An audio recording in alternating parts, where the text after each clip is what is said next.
орыстың кемпіріне сен қазақтарға зікіндейтін, тікіндейтін. Неге сен орысша сөйлемейсің? Сондай болған жағдай. Кәдімгі намыстаныпсыз. Онан кейін бүкіл мектептер жапты қазақша. Алматының өзінде бір-ақ мектеп қалды, оның өзі интернат. Мектеп-интернат, 730 мектепті Қонаевтың кезінде жапты. Орыс тілді болды бәрі.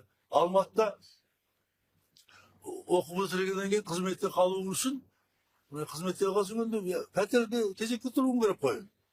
5 жыл қызметке кіргеннен кейін, орналасқан соң 5 жыл жаңағы уақытша біреудің үйіне тіркеліп тұрасың, содан кейін ғана қызметте пәтер алу тізіміне қояды сені.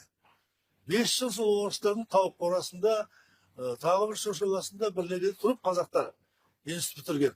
Сөйтіп 5 жыл уақытша пропискада тұрып, одан кейін ғана тізімге ілінетін, одан 15-20 жыл пәтер күтетін тағы да. Сөйтіп қазақтарды Алматыға жолатпай қойды ғой. Қонаевтың кезінде солай бар. Ал орыстарға жол ашып, Сібірден, әсіресе әскерилер, пенсияға шыққан Алматыға жол ашып. Солан желтоқсанда таяқ жегеніміз сол 12% қазақ болған Алматыда. Сол кезде. Қалғаны бәрі орыстар болған.